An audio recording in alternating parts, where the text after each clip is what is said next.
कहानी का पूरा आनंद लेने के लिए इसके पिछले भाग को सुनना बिल्कुल भी मत भूलिएगा।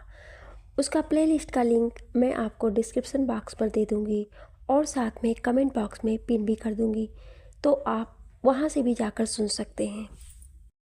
और आप लोग कहानी को पूरा ज़रूर सुने, तभी कहानी सुनने में मज़ा आएगा। और सुनने के बाद लाइक, कमेंट और सब्सक्राइब ज़रूर कर लें। थोड़ी देर बाद दोनों अलग हुए और ब्रेकफास्ट करके फिर से निकल पड़े घूमने। आज दोनों एक दूसरे का हाथ पकड़कर एक परफेक्ट कपल की तरह दार्जिलिंग की नज़ारों का लुत्फ उठा रहे थे। आज अथर्व ने ईशानी को चाय के बागान दिखाए। दोनों ने वहाँ पर बहुत इंजॉय किया और खूब सारी यादों को अपने कैमरे में भी कैद की। खैर, घूमने और डिनर के बाद दोनों कॉटेज वापस आ गए। जैसे ही दोनों अंदर जाने वाले थे, अथर्व का फ़ोन रिंग करता है। अथर्व के पास जो फ़ोन था उसका नंबर सिर्फ और सिर्फ अखिल और उसके एक भरोसेमंद बॉडीगार्ड को पता था और किसी को भी नहीं। अथर्व ने देखा तो किसका फ़ोन आ रहा है, इसलिए वो उसे बाहर से ही बात करने लगा। मौके का फ़ायदा उठाकर ईशानी अंदर चली गई। लगभग आधे घंटे बात करने के बाद अथर्व कॉटेज के अंदर आने लगा। उसके चेहरे पर चिढ़न साफ महसूस हो रही थी, क्योंकि अखिल ने उसे बेमतलब का फ़ोन किया था और आधे घंटे से बेमतलब की बातें किए हुए उसे उलझाया जा रहा था। जब अखिल ने फ़ोन रखा तो अथर्व बढ़ते हुए अंदर आता है। मुझे लगता है निशा से शादी करने के बाद इसका दिमाग हिल गया है। ना जाने कौन कौन सी बातें कहाँ कहाँ से बातें लेकर आ जाता है और कितनी बातें इसके दिमाग में आती हैं। कभी कभी तो यकीन ही नहीं होता है कि ये मेरा वही दोस्त अखिल है जिसके इंटेलिजेंट होने के चर्चे पूरी जगह फेमस है। पता नहीं क्या हो गया है आज इसे। कहते हुए वो अंदर आता है, लेकिन जैसे ही वो बेडरूम में दाखिल होता है, वहाँ का नज़ारा देखकर उसके पैर वहीं ठहर जाते हैं और आंखें बड़ी बड़ी किए वो चारों तरफ देखने लगता है। इस समय अथर्व का बेडरूम बहुत ही खूबसूरती से सजाया हुआ था। चारों तरफ रेड और वाइट कलर के बैलून बिखरे हुए थे। चारों तरफ रोज पेटल से सजावट की गई थी। बेड पर खूबसूरती से सजावट की गई थी, जिसके ऊपर सफ़ेद रंग का कर्टेन लगा हुआ था। पूरे कमरे में सेंटर्ड कैंडल जल रही थी और कमरे में हल्का म्यूजिक भी बज रहा था। वो पूरा कमरा बहुत ही रोमांटिक तरीके से सजा हुआ था। जहाँ तक अथर्व को याद था, उसने ऐसी सजावट करने के लिए किसी से नहीं कहा था। लेकिन ये सब किसने किया उसे तो समझ ही नहीं आ रहा था कि तभी वो चारों तरफ किसी को ढूंढने लगता है। उसके दिमाग में बार बार यही आता है कि कहीं ईशानी ने ये सब देख लिया तो गलत ना समझे, इसलिए वो बार बार उसे ढूंढ रहा था। वो अपने रिश्ते की शुरुआत ईशानी के साथ करना चाहता था, लेकिन वो चाहता था कि ईशानी इस रिश्ते को आगे बढ़ाने में पहल करे। वो कभी भी ईशानी के ऊपर अपना आजमाना नहीं चाहता था।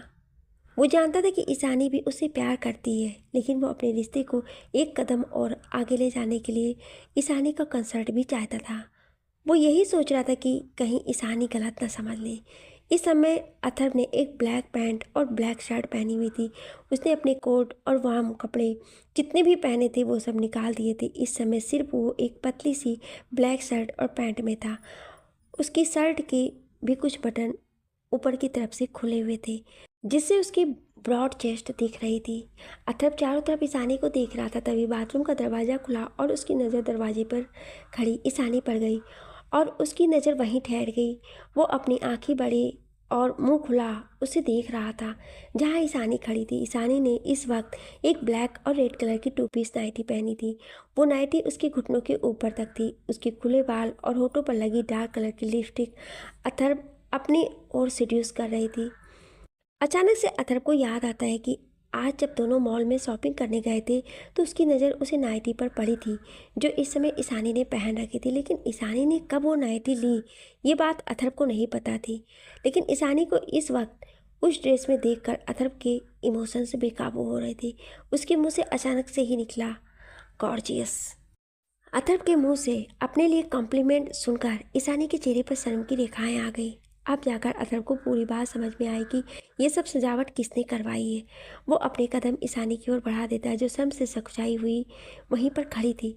अथर्व ने उसके पास पहुंचकर उसके आगे अपना एक हाथ बढ़ाया, जिसे ईशानी ने थाम लिया। इसी के साथ अथर्व ने उसे अपनी बाहों में खींच लिया। ईशानी अथर्व की बाहों में खड़ी थी। उसकी पलकें अभी भी शर्म से झुकी थी। अथर्व ने अपना एक हाथ बढ़ाकर उसके चेहरे को ऊपर किया और उसकी आंखों में देखते हुए कहा, क्या जो मैं सोच रहा हूँ सच है? ये सब तुमने किया है? उसकी बात पर ईशानी ने हल्के से हाँ में सिर हिला दिया। अथर्व ने फिर उससे पूछा, क्या तुम सच में चाहती हो कि हम दोनों अपने रिश्ते में आगे बढ़े? ईशानी ने अपनी नज़रें अथर्व के चेहरे पर किया और प्यार से कहा, अर्थ, मैं चाहती हूँ अब पूरी तरह से आपकी हो जाऊँ। अब मैं हमेशा हमेशा के लिए आपकी होना चाहती हूँ, ताकि कभी भी हमारे बीच कोई ना आ सके, कभी भी हमारे बीच कोई दूरी ना आ सके। ईशानी और अथर्व हमेशा हमेशा के लिए एक हो जाएं। मैं हमारे रिश्ते को आगे बढ़ाना चाहती हूँ। I love you earth, I love you and I need you. Ishani आगे कुछ कहती उसके पहले ही अथर्व ने उसके लबों पर अपना कब्जा जमा लिया और उसे पैसेंटली किस करने लगा। ईशानी भी उसका पूरा साथ दे रही थी। अथर्व का एक हाथ ईशानी के बालों में उलझा हुआ था और दूसरा हाथ उसकी पीठ और कमर को सहला रहा था। वहीं ईशानी के दोनों हाथ अथर्व के गले और उसके बालों को सहला रहे थे।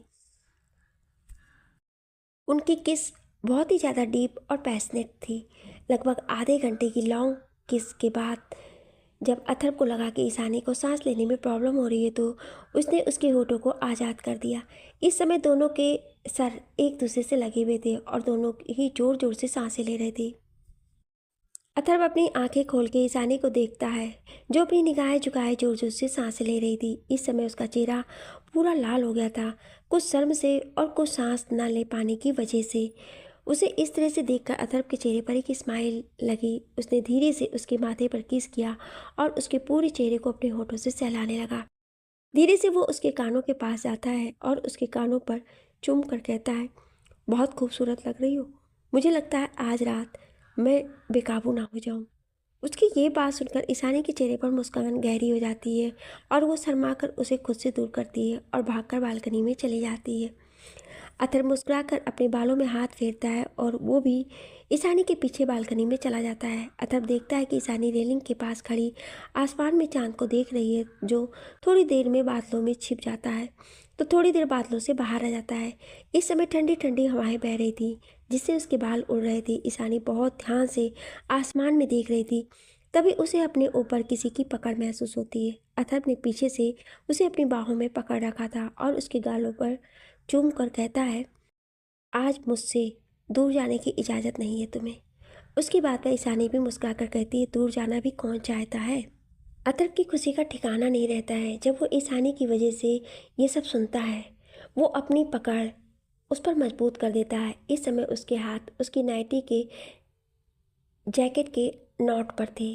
उसने एक हाथ से उस नॉट को खींचकर, जिससे वो सिल्की नाइटी का जैकेट उसके कंधों से सरक गया। अतर्व ने दूसरे हाथों से उसकी नाइटी को थोड़ा सा खींचा, जिससे वो नीचे गिर गया। इस समय ईशानी ने एक पतली सी स्ट्रिप वन पीस नाइटी में थी। ईशानी की सांस बहुत ज़ोर ज़ोर से चल रही थी, लेकिन उसकी सांस तब रुकी जब अथर्व ने अपने लब उसके गोरे कंधे और गले के बीच में रखा। वो धीरे धीरे उसके गले और कंधे पर चूमने लगता है। उसकी किस इतनी सेंसिटिव थी कि ईशानी के मुंह से आहें निकलती हैं। ईशानी उसकी हरकतों को ज़्यादा देर तक रेसिस्ट नहीं कर पाई और पलटकर उसकी बाहों में समा गई। अथर्व ने भी उसे अपनी बाहों में कस लिया और थोड़ी देर बाद उसे गोद में उठाकर रूम की ओर बढ़ गया। उसने ईशानी को बेड पर लिटाया और उसके ऊपर आ गया। अपना एक हाथ बढ़ाकर उसने कमरे की लाइट को ऑफ कर दिया।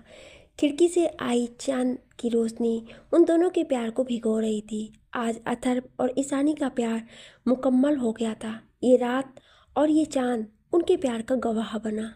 अगले सुबह अथर्व के मेंशन में सांची इस बात से खुश थी कि ईशानी उसकी लाइफ से चली गई है।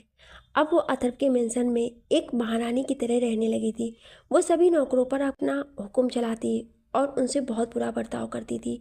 उसने तो एक नौकर को कोड़ों से मारा भी, और इतना मारा था कि वो अस्पताल में एडमिट हो गया। उस बेचारे की सिर्फ इतनी सी गलती कि वो सांची से टकरा गया था। इसमें भी उसकी बिल्कुल गलती नहीं थी, गलती थी सांची, क्योंकि वो अपनी हाइट से चल रही थी और उसका बैलेंस बिगड़ गया और जाकर उस नौकर से टकरा गई। उसका गुस्सा उसने उस नौकर पर उतारा और उसे बहुत बुरी तरह से पीटा। सभी नौकर सांची से परेशान थे। वो यही बस दुआ कर रहे थे कि जल्दी से जल्दी अथर्व, ईशानी और बाकी के घर वाले वापस आ जाएं, क्योंकि जब तक वो लोग नहीं आते हैं तब तक सांची उन पर ऐसे ही जुल्म करती रहेगी। वो सभी सांची को बिल्कुल भी पसंद नहीं करते थे। वो बहुत ही घमंडी नेचर की थी। इसका बर्ताव भी सबके साथ बहुत ही बुरा था। इन सभी से अनजान सांची तो अपने ही ख्वाबों के आसमान में उड़ रही थी। वो तो बस इंतजार कर रही थी कब अथर्व आए और कब वो अपने प्लान का अगला पड़ाव पूरा करे और अथर्व की जिंदगी में हमेशा हमेशा के लिए आ जाए। वहीं मानो ने उस गाड़ी के बारे में जानकारी निकाल ली थी। उस गाड़ी के बारे में उसे इतना पता चला था कि उसने उसके 2 दिन पहले ही खरीदा गया था। लेकिन जिसने खरीदा था उसने इस बात की डिटेल को भी हाइड करवा दिया था। मानो पूरी कोशिश कर रहा था जानने की कि आखिर वो गाड़ी थी किसकी। वो ईशानी के लिए पागल हुए जा रहा था। पहले तो उसका मकसद था कि वो ईशानी को अथर्व से अलग करेगा और अथर्व को बर्बाद करेगा, लेकिन ईशानी को देखने के बाद उस ईशानी को पानी की तलब लग गई थी। ईशानी उसका पागलपन बन चुकी थी। अपने इसी पागलपन के चक्कर में वो मुमकिन कोशिश कर रहा था कि उसे ईशानी के बारे में पता चल जाए। इन सभी को इस बात का बिल्कुल भी एहसास नहीं था कि उसकी प्लानिंग धरी की धरी रह गई है और जिन 2 शख्स को वो दोनों अलग करना चाहते थे वो तो सारी दुनिया से दूर एक प्यार भरी जगह पर अपनी प्यार भरी दुनिया में खोए हुए हैं। अगली सुबह अथर्व की जब आंख खुलती है तो उसकी नज़र अपनी बाहों में सिमटी सोई ईशानी के चेहरे पर पड़ती है। ईशानी के चेहरे पर अभी भी थकावट देखी जा सकती है। आखिर उसने उसे पूरी रात परेशान जो किया था। तभी उसकी नज़र ईशानी के को गोरे कंधे और गले पर पड़ी, जहाँ रात के हसीन पलों की निशानी साफ साफ दिख रही थी। उन निशानों को देखकर अथर्व को रात के सारे हसीन पल याद आ गए जो उसने ईशानी के साथ बिताए थे। वो याद आते ही उसके चेहरे पर एक गहरी स्माइल आ गई। वो बहुत ही प्यार से ईशानी को देख रहा था। उसने अपना हाथ आगे बढ़ाया और उसके चेहरे पर बिखरे बालों को साइड करने लगा, लेकिन जैसे ही उसने उसके चेहरे को टच किया ईशानी की नींद कुनमुनाने लगी। उसे देखकर अथर्व के चेहरे पर एक टेबल स्माइल आ गई। अब अथर्व ने अपने होठों को उसके पूरे चेहरे पर फिराने लगा, जिस कारण उसकी नींद खुल गई थी। अथर्व को इतने पास देखकर ईशानी कुछ कहती उसके पहले ही अथर्व ने अपने होठों से ईशानी के होठों को ब्लॉक कर दिया और उसे पैसेंटली किस करने लगा। लगभग 15 मिनट किस करने के बाद अथर्व को जब लगा कि ईशानी सांस नहीं ले पा रही है तो उसने उसके होठों को छोड़ दिया। ईशानी गुस्से से अथर्व को देखते हुए लंबी लंबी सांसें लिए जा रही थी, लेकिन अथर्व इस समय बिल्कुल नॉर्मल था और वो ईशानी के गुस्से से लाल चेहरे को देखे जा रहा था, जो इस वक्त बहुत खूबसूरत दिख रही थी। अथर्व प्यार से बोलता है, क्या हुआ ईशु? लगता है तुम सेटिस्फाइड नहीं हुई हो, तो हम कंटिन्यू कर सकते हैं। ये बोल वो जैसे ही उसके पास बढ़ने को होता है ईशानी उसे धक्का देकर कहती, तुम हटो ऊपर से। एक तो मेरा पूरा बदन दर्द हो रहा है और तुम्हें अभी भी ये सब सोच रहा है। ईशानी उसे गुस्से से सुनाई जा रही थी, लेकिन अथर्व का ध्यान तो कहीं और ही था। जब ईशानी ने अथर्व को देखा और उसकी निगाहों का पीछा किया तो उसे समझ में आया कि क्या हुआ है। वो गुस्से से अथर्व से कहती है, तुम इतने बेशर्म कैसे हो सकते हो? ये बोल वो खुद को चादर से कवर करके बाथरूम में जाने लगती है, लेकिन अचानक से उसे एहसास होता है कि उसके पैर हवा में हैं। अथर्व उसे अपनी बाहों में उठाकर बाथरूम में जाते हुए कहता है, अगर मैं बेशर्म हूँ तो अब थोड़ी बेशर्मी करने दो। ये बोल वो अपनी आई विंग करके उसे लिए हुए ही बाथरूम में चला जाता है। वहीं दूसरी ओर सांची जब अपने कमरे से बाहर आती है तो उसे वहाँ कोई भी नहीं दिखाई देता है। वो बहुत आवाज़ लगाती है लेकिन कोई नहीं आता है। तभी एक गार्ड आकर उसे बताता है कि सभी सर्वेंट्स को अखिल सर ने छुट्टी दी है, जब तक वो वापस नहीं आ जाते हैं तब तक सभी सर्वेंट्स अपने घर जा सकते हैं। और ये लीजिए, ये बोलकर वो एक पैकेट उसकी ओर बढ़ाकर कहता है, इसमें आपका खाना है और पानी भी। ये बोलकर वो भी चला जाता है। उसके जाने के बाद सांची वो पैकेट वहीं टेबल पर रखती है और किचन की ओर चली जाती है।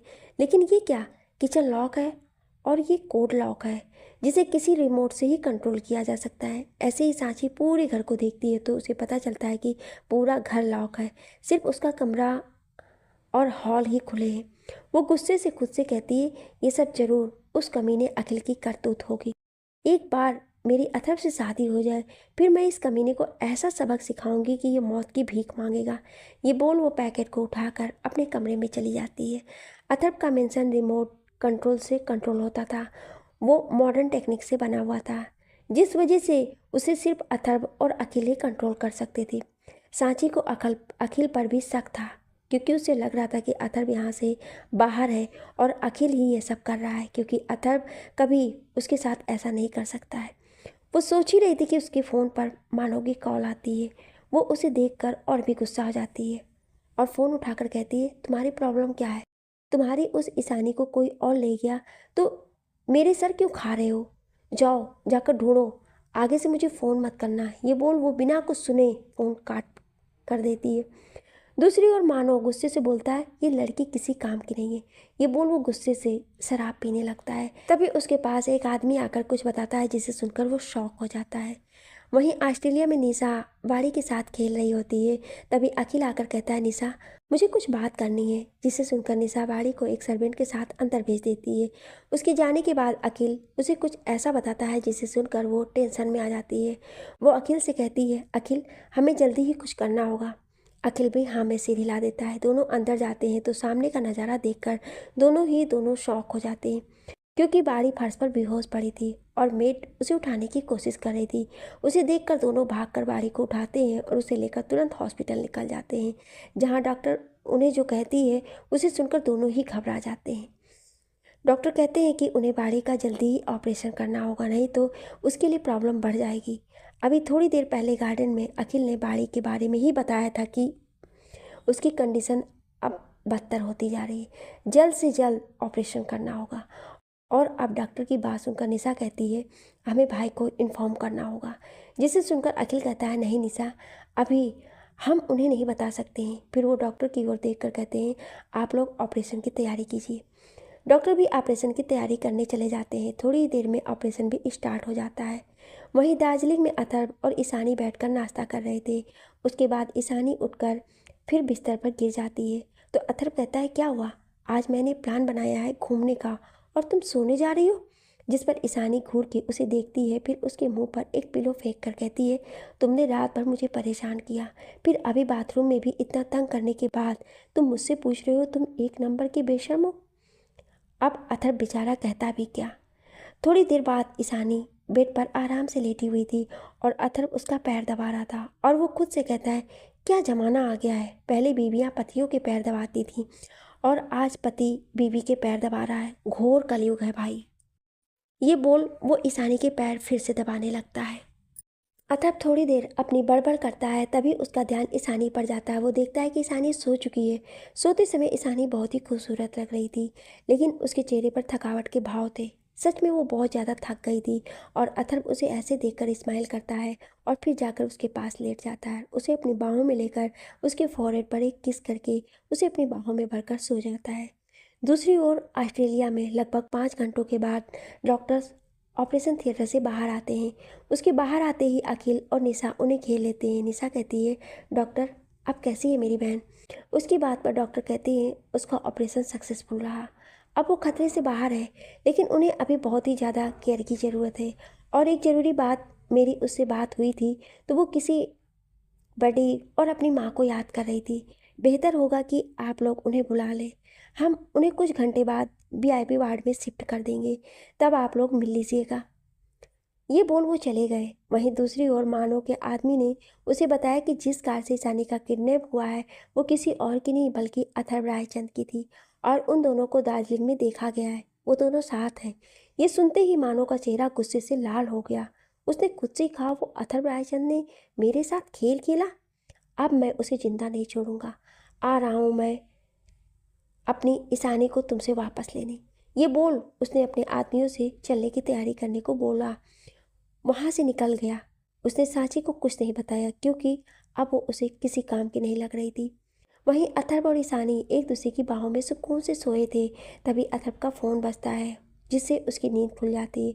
वो अपना फ़ोन देखता है तो अखिल का नंबर था। वो फ़ोन उठाता है तो अखिल उसे बाड़ी की कंडीशन के बारे में उसे सब सच बता देता है, जिसे सुनकर अथर्व कहता है, मैं पहुँच रहा हूँ।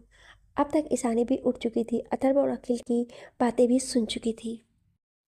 जब अथर्व ने उसे देखा तो वो रोते हुए बोलती है, अर्थ प्लीज़ मुझे मेरी बच्ची के पास ले चलो। ये बोल वो रोने लगती है तो अथर्व उसे चुप कराता है और वो दोनों 1 घंटे के अंदर वहाँ से अथर्व के चौपर से निकल जाते हैं। वहीं उनके निकलने के कुछ घंटों बाद वो बहुत सारी गाड़ियाँ आती हैं, जिनमें से बहुत सारे आदमी बंदूकों के साथ निकलते हैं। वहीं उनके साथ मानव भी था। ये सब उसके ही आदमी थे, लेकिन वहाँ आकर उन्हें कुछ भी नहीं मिलता है, जिससे वो गुस्से से पागल हुए जा रहा था। वो खुद से ही कहता, आखिर वो कहाँ गायब हो गया मेरी ईशानी को लेकर। इन सब में जब उसका ध्यान बेडरूम की हालत पर जाता है तो उसकी हालत देखकर वो समझ जाता है, क्योंकि वहाँ की सजावट अभी भी वैसी ही थी। मानो ये देखकर गुस्से से पागल हो जाता है। तभी उसकी नज़र बेड पर जाती है तो वो गुस्से से अपनी जेब से लाइटर निकाल कर उस बेड पर फेंक देता है, जिससे वो बिस्तर आग की लपेट में आ जाता है। मानो कहता है, इसी तरह से मैं तुझे भी जलाकर राख कर दूंगा अथर्व। कुछ ही देर में मानव और उसके आदमी वहाँ से निकल गए। मानव के ऑर्डर पर भी वो सभी फिर से अथर्व और ईशानी की तलाश में निकल गए थे, लेकिन क्या उनकी ये तलाश पूरी हो गई, ये तो भगवान ही जाने। वहीं दूसरी ओर अथर्व और ईशानी भी ऑस्ट्रेलिया पहुंच गए थे। दोनों सीधा ही हॉस्पिटल पहुंचते हैं। जब दोनों सीधा बाड़ी के वार्ड में जाते हैं, जहां निशा और अखिल दोनों ही मौजूद थे। बाड़ी को होश आने में अभी टाइम था। ईशानी सीधे उसके पास जाती है, उसके चेहरे पर अपने हाथों को भर कर उसके माथे को चूम कर कहती है, मेरी बच्ची जल्दी से उठ जाओ, देखो मम्मा आ गई है। निशा उसके पास आकर कहती है, ईशु वो ठीक है, अब उस पर दवाओं का असर है, जिससे वो बेहोश है। डॉक्टर ने कहा है कि वो जल्दी ही होश में आ जाएगी। उसकी बात पर ईशानी भी हाँ में सिर हिला देती है। वो सभी वहीं बाड़ी के आसपास थे और उसके होश में आने का वेट कर रहे थे। तभी अथर्व के फ़ोन पर कॉल आती है। वो देखता है कि ये कॉल उसके आदमी की है। वो फ़ोन उठाता है तो सामने से कुछ कहा जाता है, जिसे सुनकर वो बस इतना ही कहता है, पता लगाओ ये सब किसने किया। ये बोल वो फ़ोन काट देता है। उसकी बात किसी ने नहीं सुनी थी, क्योंकि वो वार्ड से बाहर आ गया था। अथर्व खुद से ही कहता है, जल्दी ही मैं ये पता कर लूँगा कि इन सब के पीछे कौन है, लेकिन पहले मुझे एक ज़रूरी काम करना होगा। ये बोलकर वो वार्ड में जाता है तो सामने का नज़ारा देखकर उसका चेहरा काला पड़ जाता है और नसें गुस्से से टाइट हो जाती हैं। वार्ड में ईशानी, एक लड़का जिसकी उम्र यही कोई 30 साल की होगी, ईशानी को गले लगाए खड़ा था और ईशानी भी मुस्कुरा रही थी। इंडिया में होटल के एक कमरे में एक लड़का और एक लड़की बेड पर एक दूसरे की बाहों में खोए थे। उस कमरे में चारों ओर उनके कपड़े पड़े थे और कमरे में सिसकियों की आवाज़ गूंज रही थी। तभी उस कमरे का दरवाज़ा खुलता है, जिससे वो दोनों एक दूसरे से अलग हो जाते हैं और सामने देखते हैं तो राहुल गुस्से से खड़ा बेड पर बैठी लड़की को घूर रहा था, जो कोई और नहीं बल्कि सहने था, जो कभी उसका प्यार, उसका सब कुछ थी। सानिया को इस तरह किसी और की बाहों में बेड पर देखकर राहुल को गुस्से से पारा हाई हो जाता है। वो जाता है और उसके बालों को पकड़ कर खींच कर खड़ा करता है। इस समय सानिया ने भी कुछ भी नहीं पहन रखा था। उसने जल्दी से पास में पड़े हुए ब्लैंकेट को उठाया और खुद को ढक लिया। सानिया इससे पहले कुछ समझ पाती, तभी उसके गालों पर एक जोरदार थप्पड़ लगा, जिससे उसके गाल पर निशान पड़ गए और वो ज़मीन पर गिर गई। राहुल आगे बढ़ता उसके पहले ही एक घुसा उसके मुंह पर जोरदार लगा। राहुल ने जब पलट कर देखा तो उसके सामने एक लड़का खड़ा था। उसे देखकर वो पहचान गया। उसने कहा, विक्की मेहता। विक्की मेहता इस समय एक फेमस मॉडल था और इस समय उसकी पब्लिक इमेज बहुत ही ज़्यादा अच्छी थी। राहुल कुछ कहता उसके पहले ही विक्की ने उसके कॉलर को पकड़ कर कहा, हाउ डेयर यू, तुम्हारी हिम्मत कैसी हुई इस कमरे में आने की और मेरी गर्लफ्रेंड के साथ ये सब करने की। विक्की की बात पर राहुल एक सरकास्टिक स्माइल के साथ कहता है, तुम्हारी गर्लफ्रेंड। फिर वो सानिया की तरफ देखता है जो ज़मीन पर पड़ी हुई थी। फिर वो विक्की की ओर देखकर कहता है, जिसे तुम अपनी गर्लफ्रेंड कह रहे हो वो कुछ दिनों तक मेरी गर्लफ्रेंड थी। जिस तरह आज वो तुम्हारे साथ बिस्तर पर है, इस तरह वो मेरे साथ बिस्तर पर रहा करती थी। इस लड़की के लिए मैंने अपनी ज़िंदगी की सबसे बड़ी गलती की। उस लड़की को छोड़ दिया जो मुझसे सच्चा प्यार करती थी, जो मेरे लिए हमेशा लॉयल थी। लेकिन इसकी बातों में आकर मैंने उस लड़की के साथ धोखा किया और इसके साथ आ गया, और आज ये मुझे छोड़कर तुम्हारे साथ आ रही है। क्या पता कल तुम्हें छोड़कर किसी और के पास चली जाए। जिस तरह ये मेरे दिल के साथ खिलवाड़ कर रही है, उस तरह तुम्हारे साथ भी खिलवाड़ करेगी, फिर किसी और के पास चली जाएगी। राहुल के इतना कहते ही सान्या जो ज़मीन पर पड़ी थी वो उठकर विक्की के पास आती है और उसे लिपट के कहती है, नहीं विक्की डार्लिंग, ये झूठ बोल रहा है। मैंने सिर्फ इससे दोस्ती की थी, ये सिर्फ मेरा दोस्त था। ये सब इसलिए ये बोल रहा है क्योंकि इसकी गर्लफ्रेंड ने किसी और के साथ शादी कर ली, इसी के शादी के मंडप में। उसने इतना ही कहा था। तभी राहुल गुस्से से कहता है, अगर झूठ है तो ये क्या है। उसने अपने मोबाइल में ढेर सारी फ़ोटोज़ और वीडियो विक्की के सामने रख दी, जिसमें उसकी और सान्या की कुछ प्राइवेट फ़ोटो और वीडियो थी। विक्की जैसे जैसे उन फ़ोटोज़ को देख रहा था वैसे वैसे उसका गुस्सा हाई होता जा रहा था। उसने घूर कर सान्या को देखा और उसे खुद से दूर झटक दिया, जिससे सान्या फिर से ज़मीन पर गिर गई। विक्की ने एक नज़र उसके ऊपर डाली और कहा, तुमने मुझसे झूठ कहा। तुम मेरे पास क्यों आई थी? तुमने कहा कि तुम मुझसे प्यार करती हो और इतने दिनों तक मेरे पीछे इसलिए थी क्योंकि तुम मुझसे प्यार करती थी, सच्चा प्यार करती थी। राहुल ने विक्की को देखकर मुस्कुराते हुए कहता है, ये ऐसी ही लड़की है। पहले ये पैसों के लिए मेरे पीछे थी। इसे लगा था कि मैं अपनी गर्लफ्रेंड से शादी करूँगा और उसके बाद उसे मार दूँगा और इसके साथ शादी करके इसे सारी दौलत मिल जाएगी।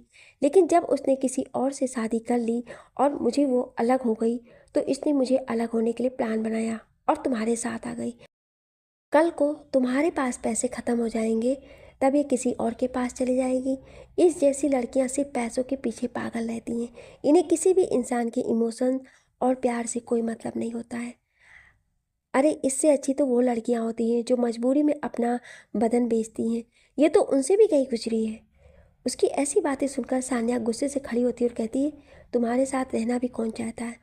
वो लड़का जो इस लड़की को धोखा दे दिया, जिसने उसके लिए सबसे लड़ाई की, अपने माँ बाप तक से लड़ाई की, उस लड़की को धोखा देने के लिए तुमने एक बार भी नहीं सोचा, तो मैं तुम्हारे साथ कैसे रह सकती हूँ? और वैसे भी मैं तुमसे कभी प्यार नहीं करती थी। उसकी बात पर विक्की कहता है, हाँ, क्योंकि तुम जैसी लड़कियों से पैसों के पीछे होती हो। मैं समझ गया कि तुम मेरे पास क्यों आई थी। ये कहकर वो दोनों ही उसे देखकर घिन भरी आवाज़ में कहते हैं, आगे से हमारे सामने आने की कोशिश मत करना। इसके बाद वो दोनों ही उस कमरे से चले जाते हैं और सान्या गुस्से से बिस्तर पर बैठकर कहती है, ये सब तुम्हारी वजह से हुआ ईशानी। ना तुम उस अथर्व रायचंद से शादी करती, ना ही राहुल और मेरा प्लान खराब होता, और ना ही मुझे उसे छोड़कर किसी और के पास जाना पड़ता, और ना ही आज ये होता। मैं तुम्हें जिंदा नहीं छोड़ूंगी ईशानी। ये कहकर वो गुस्से से अपने नाखूनों से बिस्तर को नोचे जा रही थी। वहीं ऑस्ट्रेलिया में जब अखिल की नज़र अथर पर पड़ती है तो वो समझ जाता है कि ईशानी का उस लड़के से ऐसे गले लगा और हंसकर बातें करना अथर्व को बिल्कुल भी पसंद नहीं आ रहा है। इसलिए वो अपना गला साफ करते हुए कहता है, अरे अथर्व, तुम वहाँ क्यों खड़े हो? अंदर आओ ना। अखिल की आवाज़ सुनकर ईशानी और वो लड़का भी दरवाजे की तरफ देखते हैं जहाँ पर अथर्व खड़ा उन्हें घूर रहा था। अथर्व के अंदर आते ही वो लड़का ईशानी से कहता है, तो ये है तुम्हारे हस्बैंड? मान गया तुम्हारी पसंद को, बहुत हैंडसम है। ये कहकर वो ईशानी के कंधे पर हाथ रखता है। अब तो अथर्व का गुस्सा और हाई हो गया। उसने तुरंत अपना हाथ बढ़ाकर ईशानी को उससे दूर किया और अपनी एक हाथ से अपनी बाहों में भरकर कहता है, आपकी तारीफ आप बताएंगे, आप कौन है? अथर्व की आवाज़ में एक अलग सा ठंडापन था, जिसे सुनकर वो लड़का भी एक पल के लिए डर गया था। ईशानी भी समझ गई थी कि जरूर किसी बात पर अथर्व इस समय गुस्सा है, और गुस्से में वो कैसा है ये ईशानी से बेहतर कौन जान सकता है। इसलिए वो खुद ही अथर्व को बताती है, अर्थ, ये मेरा कॉलेज का फ्रेंड है। हम दोनों ने अपनी मेडिकल की स्टडी एक साथ की थी। इसका नाम है विराज अवस्थी। ये यहाँ का वेस्ट डॉक्टर है और इसने ही हमारी बच्ची का ऑपरेशन किया है। ईशानी के मुंह से हमारी बच्ची सुनकर विराज की आंखें बाहर आ जाती हैं, क्योंकि अभी कुछ ही टाइम पहले तो इसकी शादी के बारे में उसे पता चला था, और आज उसकी इतनी बड़ी बच्ची कैसे हो गई? उसे लगा कुछ तो झोल है। वो कुछ कहता उसके पहले उसके कानों में एक आवाज़ आई, मम्मा। यह आवाज़ सुनकर ईशानी भागकर बाड़ी के बेड के पास जाती है और उसे गले लगाकर कहती है, बेटू, माँ यहीं है। अब आप कैसा फील कर रहे हो? उसकी बात पर बाड़ी अपनी धीमी आवाज़ में कहती है, माँ, मुझे अच्छा नहीं लग रहा है। मुझे घर जाना है। और बड्डी कहाँ है? क्या वो मुझे मिलने नहीं आएंगे? देखो ना, मैं बीमार हो गई। अथर्व जब अपना नाम सुनता है तो वो भी बाड़ी के पास जाकर कहता है, बेटू देखो, ये बट्टी यही है आपके पास। विराज उन तीनों को देख रहा था तो वो परफेक्ट फैमिली लग रहे थे। वो पूछना तो चाहता था, लेकिन अभी उसे सही समय नहीं लगा। इसलिए उसने उन दोनों से कहा, अगर आप दोनों थोड़ा सा साइड हटेंगे तो मुझे पेशेंट को चेक करना है। उसकी बात पर दोनों साइड हट जाते हैं, लेकिन बाड़ी ईशानी का हाथ नहीं छोड़ती है। तो विराज कहता है, कोई नहीं, तुम यहीं रहो। बाकी सब साइड हट जाते हैं। विराज बाड़ी को चेक करता है। विराज, हे प्रिंसेस, अब आप कैसा फील कर रहे हो? बाड़ी, I am okay doctor uncle. Viraj, कहीं पेन तो नहीं हो रहा है? बाड़ी, नहीं अंकल। विराज, वेरी गुड बेटा। इसके बाद वो अथर्व और ईशानी की ओर देखकर कहता है, आपकी बच्ची बहुत स्ट्रांग है, अभी बिल्कुल ठीक है, 2 से 3 दिन में आप इसे ले जा सकते हैं। बाकी इतने काबिल डॉक्टर हैं ही हैं आपके साथ, तो मुझे नहीं लगता है कि मेरे आगे ज़रूरत पड़ेगी। ये बोल वो चला जाता है। उसके जाने के बाद ईशानी बाड़ी के पास ही बैठी थी, बाकी सब वहीं सोफे पर बैठे थे। निशा ने देखा कि बाड़ी अब सो गई है, तो उसने अथर्व और ईशानी को घर जाकर रेस्ट करने को कहा, क्योंकि वो दोनों ट्रैवल की वजह से थक गए होंगे। अखिल भी कहता है तो दोनों ही हाँ में सिर हिलाकर चले जाते हैं। दोनों बहुत थके थे। रास्ते भर अथर्व किसी से बात कर रहा था, इसलिए ईशानी ने कुछ नहीं कहा और दोनों अथर्व के ऑस्ट्रेलिया वाले विला चले गए। जैसे ही दोनों ने कमरे में कदम रखा, अथर्व ने अचानक से ईशानी का हाथ पकड़कर अपनी बाहों में खींच लिया, जिससे ईशानी उसकी बाहों में चली आई। ईशानी ने अथर्व से, ये क्या कर रहे हो, हटो, मुझे सावन लेना है। लेकिन उसके कानों में अथर्व की ठंडी आवाज़ गूंजी, ये विराज तुम्हारा क्या लगता है, और तुम उसके गले क्यों लगी? ईशानी समझ गई थी कि अथर्व का उसका विराज के गले लगना पसंद नहीं आया और उसकी इस पजेसिवनेस पर प्यार भी आया, इसलिए उसने अपनी बाहें उसके गले में डाल दी और उसके पास खड़ी होकर अपनी नाक उसकी नाक से रब करते हुए कहती है, तो मेरे प्यारे हस्बैंड को जेलस फील हो रहा है, मेरा उसके गले लगना। उसकी बात पर अथर्व ने उसकी आंखों में देखकर कहा, हो रही है, क्योंकि तुम सिर्फ मेरी हो। तुम्हें छूने का, देखने का, गले लगाने का और प्यार करने का हक सिर्फ मेरा है। मुझे ये बिल्कुल भी बर्दाश्त नहीं है कि कोई और भी तुम्हें छुए या देखे। अपने लिए अथर्व की ऐसी दीवानगी देखकर ईशानी का दिल भर आया। वो झट से उसके साइन से लग गई और कहती है, अर्थ, मेरी ज़िंदगी में जो आप हो ना, वो तो कोई हो ही नहीं सकता है और ना कोई होगा। मैं सिर्फ आपकी हूँ और आखिरी सांस तक आपकी रहूँगी। विराज सिर्फ मेरा दोस्त ही नहीं, बल्कि मेरा राखी भाई भी है। भाई सुनकर अथर्व का चेहरा थोड़ा नरम हो जाता है। फिर ईशानी कहती है, मैं सिर्फ आपसे प्यार करती हूँ, बहुत प्यार करती हूँ। अथर्व ने उसे खुद से अलग किया और उसके चेहरे को अपने हाथों में भरकर उसके माथे को चूमकर कहा, मुझे माफ़ कर दो, मुझे ऐसा नहीं करना चाहिए था। लेकिन तुम जानती हो ना, पिछली बार उसने इतना ही कहा था कि ईशानी ने उसके होठों पर उंगली रखकर कहा, जो हुआ भूल जाओ, आज सच ये है कि हम दोनों साथ हैं और कुछ नहीं। फिर एक शैतानी इस्माइल लिए बोलती है, लेकिन आपका ज्वेल्स चेहरा कितना अच्छा था, आप ना एक क्यूट बच्चे की तरह लग रहे थे। तभी अथर्व कहता है, मैं ज्वेल्स नहीं था, आप थे। नहीं था। ऐसे ही दोनों की नोकझोंक स्टार्ट हो जाती है। तभी अथर्व कहता है, अच्छा ठीक है, मैं ज्वेल्स था और तुम आज के बाद किसी के भी गले नहीं लगोगी, समझी? उसकी बात पर ईशानी कहती है, अगर लग गई तो? उसकी बात पर अथर्व कहता है, तो तुम्हें पनिशमेंट दूंगा मैं, और वो भी ये वाली। ये बोल वो ईशानी को अपनी बाहों में उठाकर बाथरूम में चला जाता है और ईशानी शर्माकर उसके गले लग जाती है। शाम के समय अथर्व और ईशानी बाड़ी के साथ हॉस्पिटल में थे। अथर्व ने निशा और अखिल को जाने को बोल दिया था। ईशानी बाड़ी को अपनी गोद में लिए उसे स्टोरी सुना रही थी और अथर्व वहीं सोफे पर बैठा अपना काम कर रहा था। तभी विराज आता है और उन दोनों को देखकर उसके मन में फिर आ जाता है कि ईशानी की इतनी बड़ी बच्ची कैसे है। वो दूर पर खड़ा यही सोच रहा था कि उस पर अथर्व की नज़र पड़ती है, तो वो बोलता है, अरे दोस्त विराज, आप यहाँ? उसकी बात पर विराज अपने ख्यालों से बाहर आता है और अंदर आकर बोलता है, वो बाड़ी को चेक करना था। ये बोल वो अंदर आ जाता है तो बाड़ी को चेक करके बताता है कि अब वो ठीक है, अगर वो चाहे तो उसे अगले दिन ले जा सकते हैं।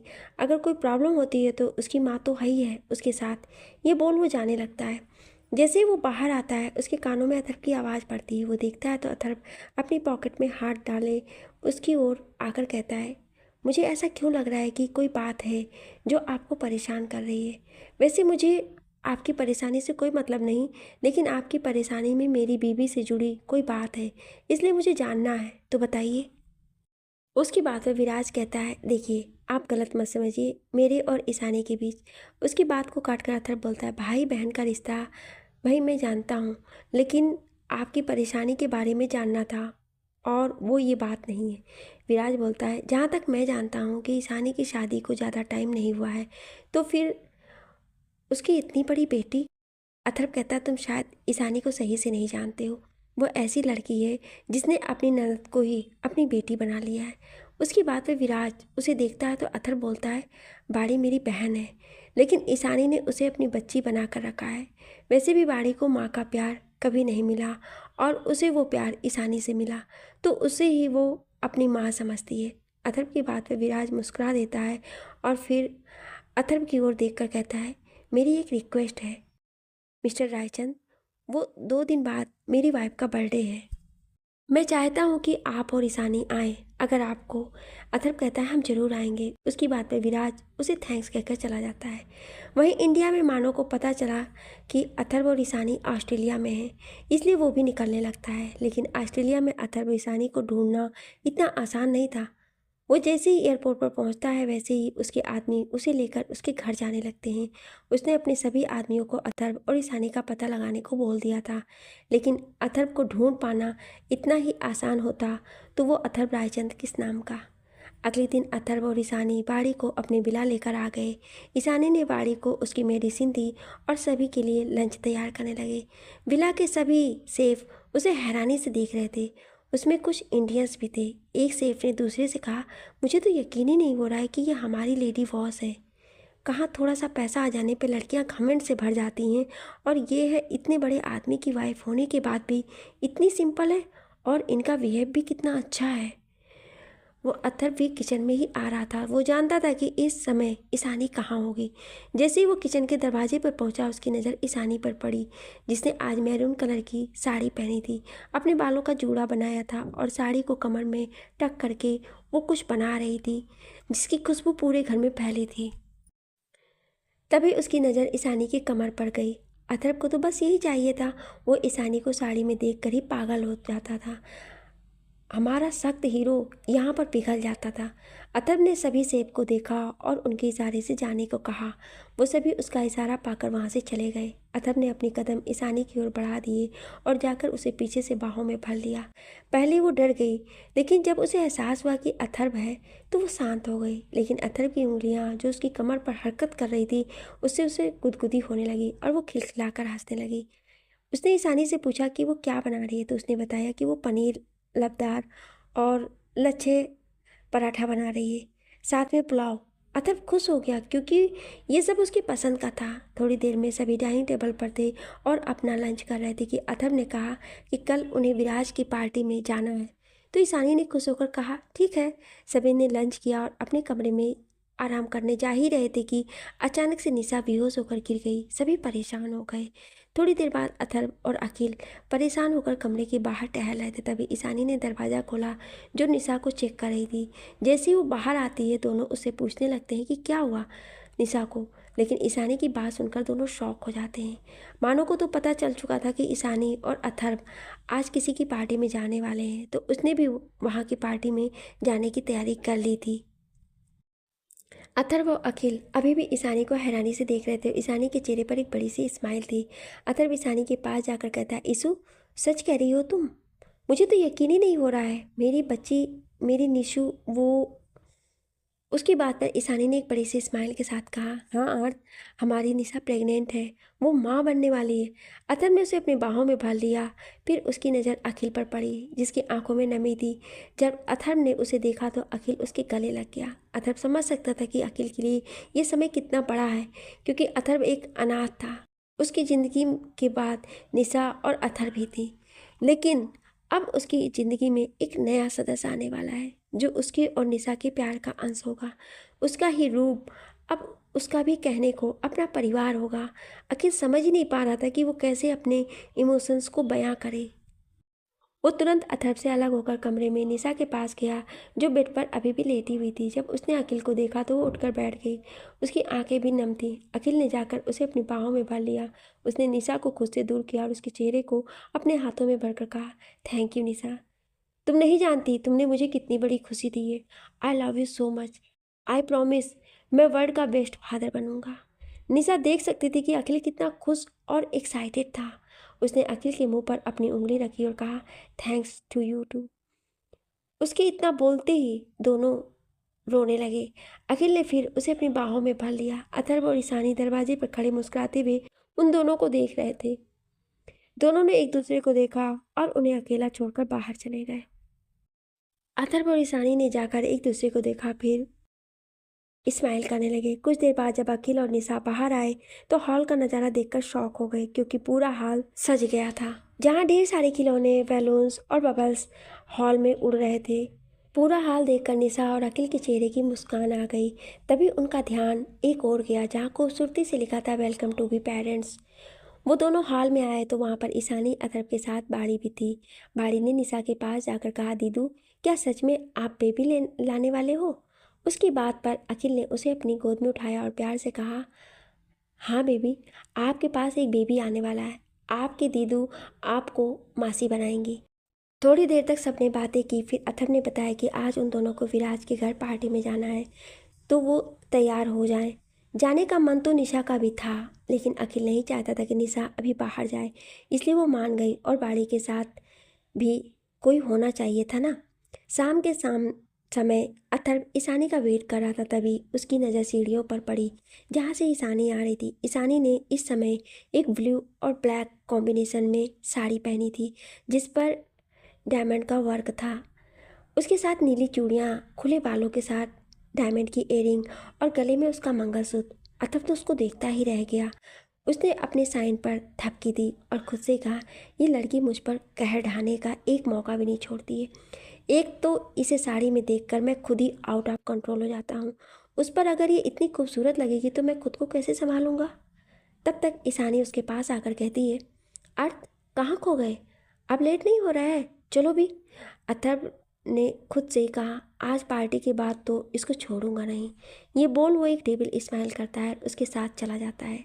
लगभग 1 घंटे बाद वो दोनों पार्टी हॉल में पहुँचे। उनके वहाँ पहुँचते ही सारी लाइमलाइट उन दोनों ने ही ले ली। ऑस्ट्रेलिया जैसे देश में एक इंडियन लड़की, वो भी साड़ी में, सभी को अपनी ओर देखने पर मजबूर कर रही थी।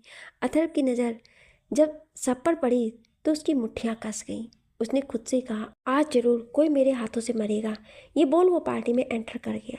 जैसे ही वो दोनों वहाँ आए, विराज अपनी वाइफ रोशनी के साथ उसके पास आया। रोशनी ने जब ईशानी को देखा तो वो खुश हो गई। वो ईशानी को पहले से जानती थी, आखिर उसकी वजह से ही तो विराज और रोशनी एक साथ थे। रोशनी ईशानी के पास जाकर उसके गले लग गई। अथर्व ने भी रोशनी को विश किया। इस पार्टी में कोई भी ऐसा था जो उन दोनों को अपनी जलती निगाहों से देख रहा था। वो कोई और नहीं बल्कि मानव था। जब उसने अथर्व और ईशानी को साथ और इतना खुश देखा तो उसके चेहरे के भाव बदल गए। उसने खुद से ही कहा, ये सांची तो बहुत बड़ी बड़ी बातें कर रही थी कि उन दोनों को अलग कर चुकी है, लेकिन यहाँ तो कुछ और ही है। शायद मैं ही गलत लड़की पर भरोसा कर बैठा। अब मुझे जो करना है खुद करना ही होगा। पूरी पार्टी में अथर्व ईशानी के पास ही था, इसलिए मानो को कोई मौका ही नहीं मिल रहा था कुछ करने का। तभी उसने एक वेटर को बुलाया और उसे कुछ पैसे और एक शीशी देकर कुछ कहा। वेटर वहाँ से चला गया। उसके जाने के बाद मानो ने कहा, अब देखो होता है क्या। ये बोल वो एक टेबल स्माइल करने लगता है। अथर्व और ईशानी बात ही कर रहे थे कि वहीं वेटर उनके पास आया और उन्हें ड्रिंक सर्व किया। मानो देख रहा था, तभी उसके सामने कोई आ गया और वो देख नहीं पाया। तभी एक आदमी आकर उससे कुछ बात करने लगा, लेकिन जब बात करने के बाद उसने उस ओर देखा तो उसे अथर्व और ईशानी कहीं नज़र नहीं आए। वो पूरी पार्टी में उन्हें खोजने लगा, मानो अथर्व और ईशानी को ढूंढ रहा था। तभी उसकी नज़र विराज के पास खड़े अथर्व और ईशानी पर पड़ी, जो उन दोनों से बातें कर रहा था। अथर्व तो ठीक लग रहा था, लेकिन ईशानी को देखकर लग रहा था कि जैसे उसे कुछ प्रॉब्लम हो रही है। वो बार बार अपने माथे पर आ रहे पसीने को पोंछ रही थी, मानो कुछ कहता। तभी उसे विराज की आवाज़ सुनाई दी, जो उसे ही बुला रहा था। मानो कुछ हड़बड़ा गया। तभी विराज उसके पास आया और उसका हाथ पकड़कर अथर्व से मिलाते हुए बोलता है, अथर्व इससे मिलो, ये है मानो खुराना। अथर्व उसे देखकर कहता है, कहीं आप वही मिस्टर खुराना तो नहीं जो साइकेट्रिस्ट है? मानो कुछ कहता। तभी विराज बोलता, हाँ ये वही है। तभी ईशानी अथर्व का हाथ पकड़कर कहती है, ईशानी अर्थ डार्लिंग चलो ना, मुझे अच्छा नहीं लग रहा है। अब तक मानो समझ गया था कि जो ड्रिंक उसने अथर्व के लिए भेजी थी उसे ईशानी ने पी लिया है। ये बात उसके लिए प्लस पॉइंट भी थी, जिससे वो उसे नहीं पहचान पाई। अथर्व ने ईशानी को देखा तो उसे कुछ ठीक नहीं लग रही थी। उसे समझ आया कि ईशानी ने कुछ गलत पी लिया है, इसलिए वो उसे लेकर जाने लगता है। मानो उसके पीछे जाने को होता है कि विराज उसे रोक लेता है और उसे अपनी बातों में उलझा लेता है, जिससे वो अथर्व और ईशानी के पीछे नहीं जा पाता है। मानो को विराज पर बहुत गुस्सा आ रहा था। एक तो इतने दिन बाद वो ईशानी से मिला था, लेकिन विराज की वजह से वो मौका भी छूट गया। लेकिन उसने अपने आदमियों को इशारा कर दिया था कि उनका पीछा करे। वहीं अथर्व ने ईशानी को कार में बैठाया। अब तक ईशानी पर नशा हावी हो चुका था। वो बार बार अथर्व के करीब जा रही थी। अथर्व को भी एहसास हो गया था कि कुछ तो गड़बड़ है। वो अपनी कार लेकर निकल जाता है, लेकिन ईशानी उसे परेशान कर रही थी। वो जाकर उसकी गोद में बैठ गई और उसे किस करने लगी। अथर्व को उसे और ड्राइविंग दोनों को संभालना मुश्किल हो रहा था। उसने कार को ऑटो मोड में सेट कर दिया और अपनी बिला का जीपीएस ऑन कर दिया। अब उसका ध्यान सिर्फ ईशानी को संभालने में था, लेकिन ईशानी की हरकतें उसे अपना कंट्रोल खोने पर मजबूर कर रही थी। तभी उसकी नज़र पीछे गई। उसने देखा कि कुछ लोग उसका पीछा कर रहे हैं। वो समझ गया कुछ तो गड़बड़ है। उसने तुरंत अपने वॉच से एक बटन प्रेस किया। कुछ ही मिनट में उसके गार्ड्स ने उसे घेर लिया और कुछ उन सभी से निपटने चले गए। थोड़ी ही देर में अथर्व ईशानी को लेकर बिला पहुंच गया, लेकिन ईशानी ने उसकी हालत ख़राब कर दी थी। उसके पूरे चेहरे पर लिपस्टिक के निशान थे और उसके गले और चेस्ट पर बाइट के भी निशान थे, जो बटन खुली होने की वजह से दिख रहे थे। वो तो शुक्र था कि अब तक सभी सो गए थे। वो ईशानी को लेकर कमरे में गया और उसे बेड पर बैठाकर दरवाज़ा बंद करके जैसे ही पलटता है, उसके होश ही उड़ जाते हैं। अथर्व ने खुद से कहा, अब बहुत हुआ। अगर मुझे ब्लेम किया तो सही नहीं होगा। इसके बाद वो उसकी ओर बढ़ा और उसे अपनी बाहों में भरकर कमरे की लाइट ऑफ कर दी। वहीं मानो जब विराज से पीछा छुड़ाकर निकला तो रास्ते में ही उसे अपने आदमियों की लाश मिली, जिन्हें बहुत ही बेरहमी से मारा गया था। उन्हें देखकर वो गुस्से से चिल्लाता है, अथर्व रायचंद, मैं तुझे छोड़ूंगा नहीं। उसे बहुत ही गुस्सा आ रहा था। उसका प्लान फेल हो गया था। एक बार फिर वो ईशानी के करीब पहुंचकर भी उससे दूर हो गया। वो अपने घर जाकर गुस्से से सब कुछ तोड़ने फोड़ने लगता है। आखिर वो अपना गुस्सा ऐसे ही उतार सकता था। उसके पास और कोई था भी नहीं जिस पर वो अपना गुस्सा उतारे। उसने अपने फ़ोन से कॉल लगाया और किसी को कहा, मुझे एक लड़की चाहिए जो 18 से 20 की होनी चाहिए। ये बोल वो अपने सेल्फ से एक बोतल निकालता है और उसे पीने लगता है। तभी उसके बिला में कुछ आदमी आते हैं। उन्होंने एक लड़की को पकड़ रखा था जो डरी हुई थी और खुद को छुड़ाने की भीख मांग रही थी, लेकिन वो सब उसे लेकर मानो के पास पटक देते हैं। मानो उस लड़की को देखकर एक गंदी से स्माइल करता है, उसे चेहरे को अपने हाथों में भरकर देखता है और बोलता है, अच्छा काम किया। ये बोल वो उन्हें जाने का इशारा करता है तो वो चले जाते हैं। फिर वो उस लड़की को अपने कंधे पर उठाता है और अपने कमरे में चला जाता है। वो लड़की उसे छुड़ाने के लिए बोल रही थी, लेकिन वो नहीं जानती थी कि वो एक जानवर है जो उसे अपना शिकार बनाकर ही मानेगा। अगली सुबह ईशानी जब सोकर उठती है तो उसकी चीख निकल जाती है और वो गुस्से से अपने बगल में देखती है जहाँ अथर्व सो रहा था। उसने एक बार खुद को देखा, फिर अथर्व को, और उसने गुस्से से एक किक अथर्व को मारी, जिससे वो नीचे गिर गया। नीचे गिरते ही उसकी चीख निकल गई। वो उठा और गुस्से से ईशानी को घूरते बोला, तुमने मुझे किक क्यों मारी? तुम्हें तो मैं। वो इसके आगे कुछ कहता उसके पहले ही ईशानी बराबर उसे घूरते हुए बोलती है, तुम्हें किक ही नहीं और मारूंगी। क्या हालत कर दी है तुमने मेरी? तुम ना, तुम ना, तुम। इसके आगे उसे कुछ समझ ही नहीं आ रहा था कि क्या बोले। तभी अथर्व झटके से बेड पर आया और ईशानी को खींचकर खुद से सटा लिया और बोला, तुम्हारी जो भी हालत है उसमें मेरी नहीं, तुम्हारी गलती है। वो तुम थी जिसने मुझे ऐसा करने पर मजबूर किया। अगर यकीन ना हो तो ये देखो। ये बोल वो उसे अपनी बॉडी के निशान दिखाने लगता है। ईशानी देखती कि अथर्व के गले, साइन और कंधे पर बहुत ही बुरी तरह से काटने के निशान थे, जिनमें से शायद ब्लड भी आया था जो अब सूख चुका था। ये देखकर ईशानी की आंखें नम हो गईं। अथर्व ने जब उसे ऐसे देखा तो उसे बुरा लगा। उसने उसके चेहरे को अपने हाथों में भरकर कहा, हे, क्या हुआ? प्लीज़ रो मत, मुझे बुरा नहीं लगा। तुम चाहो तो एक दो और किक मार दो, लेकिन प्लीज़ रोना बंद करो। ईशानी ने सिसकते हुए कहा, मुझे माफ़ कर दीजिए यार, मैंने आपको चोट पहुंचा दी, लेकिन मुझे कुछ भी याद नहीं है। उसकी बात पर अथर्व बोलता है, तुम्हें माफ़ी मांगने की ज़रूरत नहीं है। कल तुम अपने होश में नहीं थी। शायद तुम्हें ड्रिंक में कुछ मिलाया गया था जिसकी वजह से तुम ऐसा बिहेव कर रही थी। तुम्हारी कहीं गलती नहीं है, इसलिए अब रोना बंद कर दो। फिर थोड़ा मुस्कुराकर बोला, अगर तुम मुझे बाइट करने को लेकर रो रही हो तो बता दूं, मुझे तुम्हारा यूं बाइट करना बहुत पसंद आया। मैं चाहता हूं कि तुम रोज़ मुझे ऐसे ही बाइट करो और वैसे ही मुझे खुद को खुद से दूर ना होने के लिए बोलो और उतनी ही वायल बनो जैसे कल थी। सच में आई लव दैट नाइट। ये बोल वो अपनी आई विंक कर देता है।